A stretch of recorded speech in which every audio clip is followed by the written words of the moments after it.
بسم الله الرحمن الرحيم ومدة الصومالية هي ملك ستيج وكتبة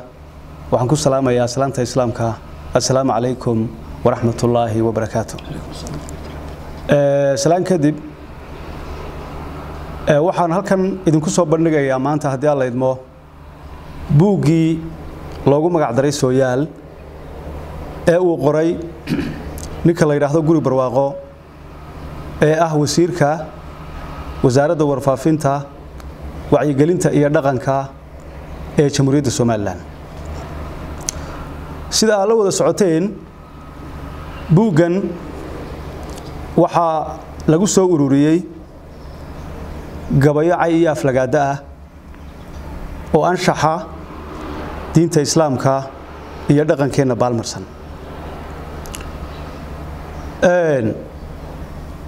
buuggani waa buug aan ka turjumaynin sooyaalkii iyo taariikhdii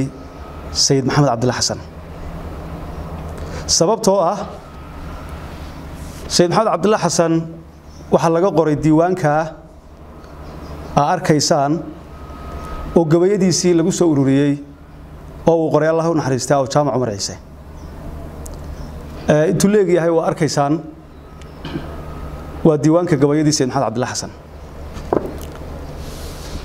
buuggan kalena waxa isagana lagu soo ururiyay dhammaan taariikhdii daraawiishta ee uu hogaaminayay Allah u naxariistay Sayid Maxamed Cabdulla Xasan inta kadib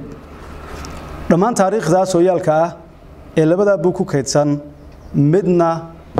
qoraaga buuggan qoray waxba kama soo qaadanin hadii laga tagi waayo laba gabay oo cayya mooyaane inta kadib waxaan doonaynaa maanta inaynu ka hadalno gabayada cayda ah ee buuggan ku jira mid kamid ah oo si bareer iyo ula kaca uu ninka buuggan qoray ugu daray oo gabaygaas oo ah aflagaado iyo dhaqan xumo meel ka dhac weyn ku ah milgaha haweenka Soomaaliyeed gabaygaas oo taabanaya hablaha Soomaalida qayb kamid ah qabiilkooda iyo sharaftooda intaba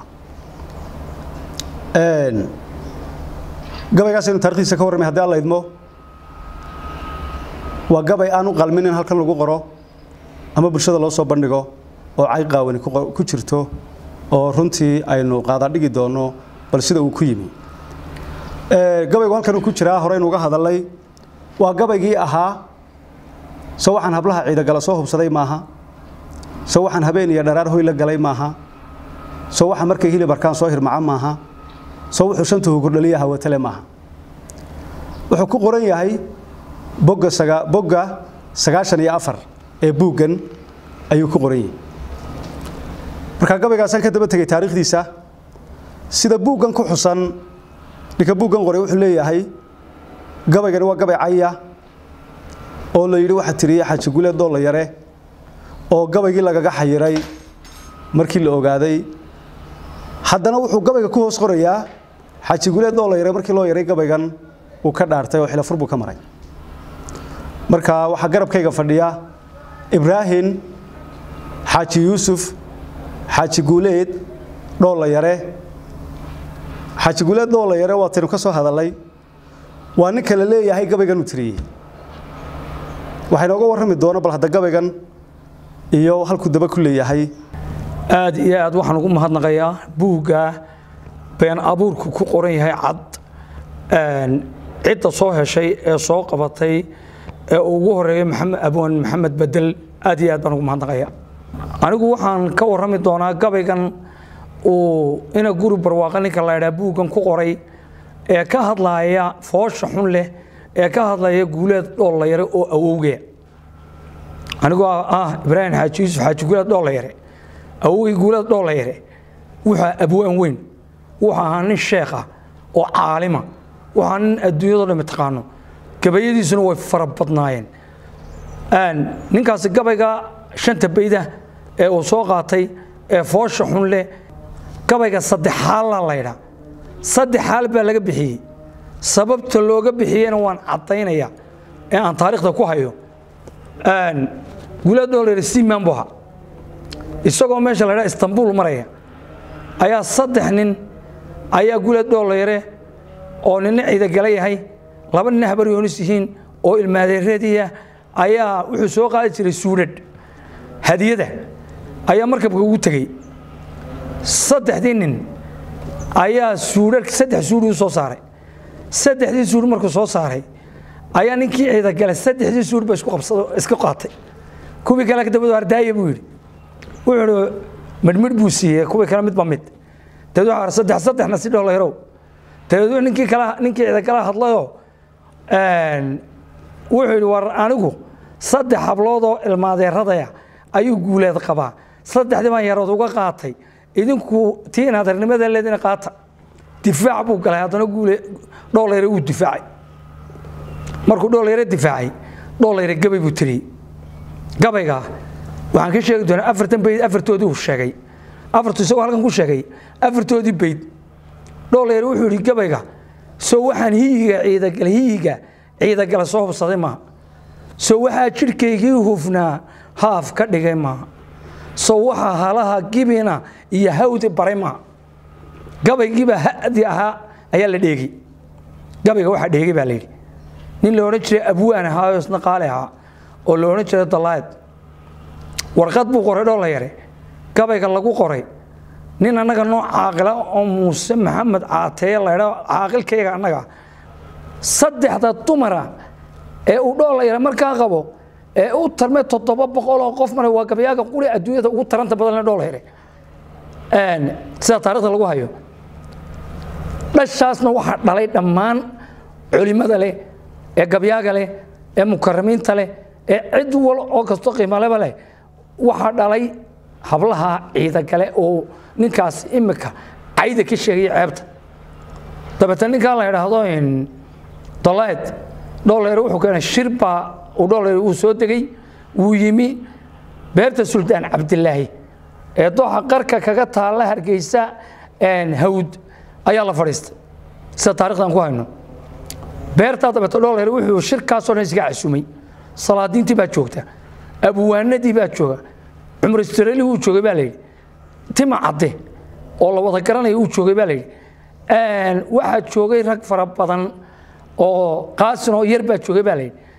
يعني أبوانين تي الصومالي دا شو كتير أرلدن هو شو قبالي كل كارد الله يروح الشيء ويسكر به قبل إنه نطرين يعدي ترسي واحد يدين كلا يرهضو الله ونحرسته دولار يدين كي قبل تري واكن وجددنا ولا ويدين كان ترينا واكن طلعت بعد لي بالي وعرفت أنا يو المدرسة وكفتبت تطول اسكو قبيتي أنا يو دولار إذا قالوا نسكو قبينا إذا قالوا مركز دولار كان ويسرك عن أنا كانوا وين أبيهن وأنا سكوت دراي سيدا صارت قبل وصباحي دولار يروح به بقول يا كنتن رباط أو حالة أو ويري كل هدي الله يغش شيء قبل جاس وحال وسلطانك قدومي طلعنا وحبيه تطبعات رباط كل هدان قبل جا ديجي أنا قلنا حال بنبحي عاقلك موسى طلبنا موسى محمد عاطين وحبيه يسوون كنتن رباط أو دولة يرسيود آمن بان نقوم هذا ورقد هذه آمن تبع إضافتي هرت قبل وسط حالها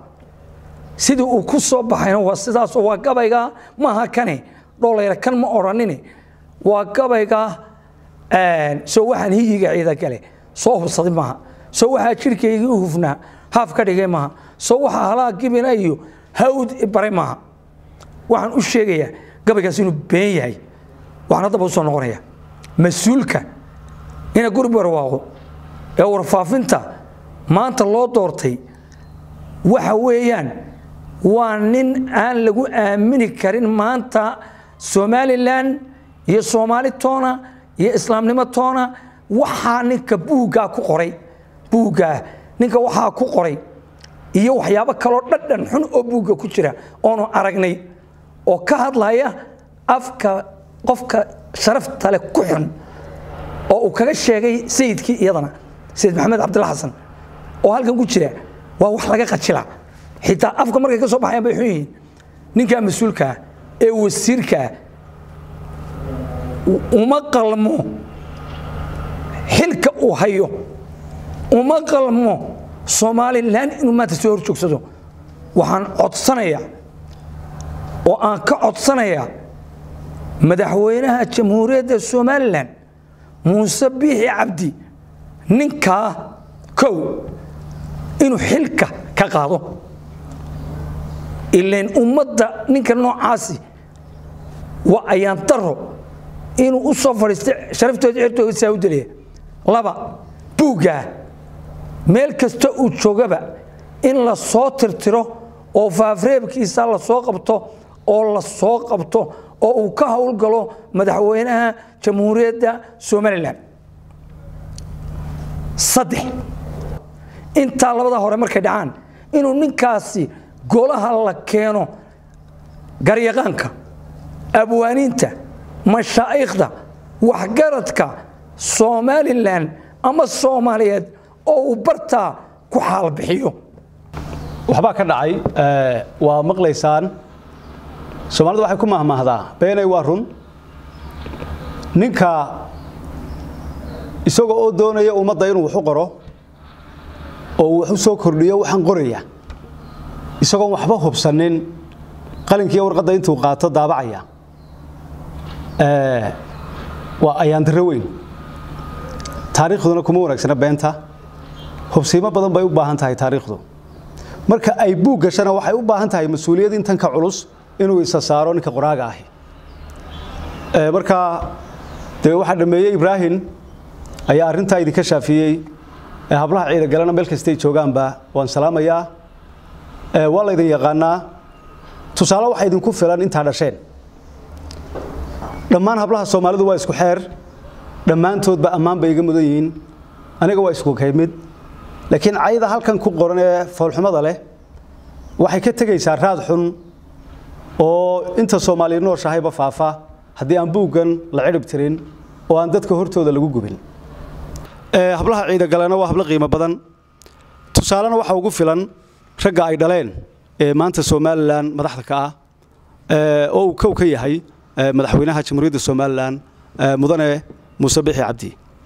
waxa ay dhaleen Allah u naxariistay madaxweynihii u horeeyay ee Somaliland Cabdiraxmaan Axmed Cali Cabdiraxmaan Tuur ilaahay qabriga ha u nuuree waxa ay dhaleen madaxweyne ku xigeenkiisii oo maanta nool halyeyga weyn ee Xasan Ciise Jaamac oo jooga ayay dhaleen waxa ay dhaleen taliyaha ciidanka jananka booliska taliyaha jananka booliska jamhuuriyadda Somaliland Cabdilaahi Fadal Iimaan oo isaguna jooga waxa ay dhaleen wasiirkii hore arrimaha gudaha علي محمد ورن عدي waxa ay dhaleen culimada qiimaha badan leh ee waaweyn Sheekh Maxamed Umar Dirir bay dhaleen waxa ay dhaleen Sheekh Maxamed Aadan waxa ay dhaleen Sheekh Maxamed Cali Garle waxa ay dhaleen Sheekh Cismaan ganacsato badan bay dhaleen oo uu kamid yahay Maxamed Baarjeex oo taariikhda baabuurta iyo ku caana ganacsi fara badan waxa ay dhaleen afayeenka madax dhaqameedka Somaliland Suldaan Dalab bay dhaleen marka aniga waxay la tahay horta hablaha iyo ninka la yiraahdo Guri barwaaqo la isugu tagi maayo haddii sarag loo baahdo inamada ay dhaleen oo madaxweynuhu hogaaminayo ayaa tallaabo sharciya ka qaadaya oo wuxuu mudan yahay marinaya waxaan ku soo gabagabeynayaa cabdiidan baa laga hayay sidii dhidar xabaalaha qodqodii qufla ka horeeyay qastigaadu leedahay hiigu qorka ka iftiin Guri barwaaqo calaamad su'aal baa dul saaran ujeedada uu halkan u soo galiyay iyo isma qabanayaan buuga waxa uu kaga hadlayaa waxaan isu qabanaynin gabay laga dhaarto isba uu qoray in laga dhaarto lagu xila furay inuu haddana tusaale u soo qaato wuxuu doonaba ha ku saabsanaadee waa qodobka ugu ayaanka daran